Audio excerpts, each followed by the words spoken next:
ang kwento ni C1C Augusto Berlin sa Corporate Mobile Force Company. Si C1C Berlin ay masayahing tao, mapagbiro, 5'4" ang taas at maliit ang pangangatawan. Ito'y nakatira sa Marta Drive, Santa Catalina, Zamboanga City. Isang Ilonggo at Roman Catholic ang relihiyon.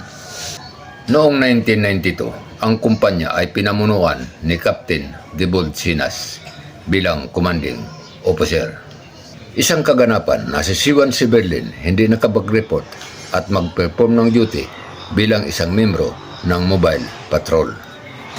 Pag-abot ng 3 araw, ang kanyang may bahay ay nagpunta sa opisina at nagsabing si C1C Berlin ay nanghuhuli ng langaw at kinakain.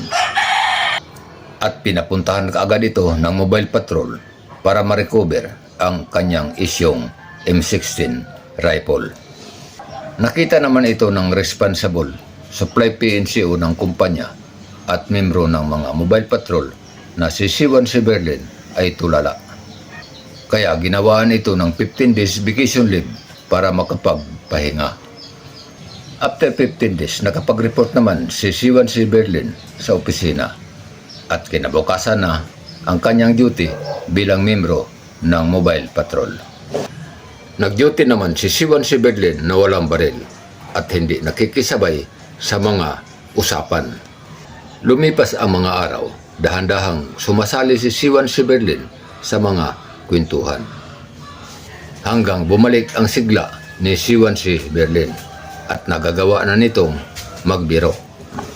Noong 1993, si C1C Berlin ay napasama sa PMP Scout Schooling, isang mandatory schooling sa Light Reaction Unit, at ginanap sa Mercedes, Zamboanga City at hinawakan ng 9 Regional Special Action Force Battalion. Isang rebelde absent si Berlin at hindi nakasama sa jogging. Nang nakita siya sa commanding officer, siya'y tinanong kung bakit siya wala kanina. At ito ang sagot ni C1C Berlin. Nauli ko sir, naitot. Sa ibang salita, ako'y umuwi at nag-change oil. Isang physical needs ng tao. At sinabihan itong umalis ka na at ikaw ang magluto ngayon. Nagpaalam si Berlin at tumalikod na masaya. May iilang senyor na nagyayabang sa kanilang karanasan. At ito'y sinasabihan ni Berlin na wala sila sa kanyang karanasan dahil siya'y dumaan sa pagkaloko. Sa 448 Mobile Force Company, alam namin ang pag-uugali sa bawat isa. Kaya nagkakaroon ng respeto at tamang pakikisama. Hanggang sa muli.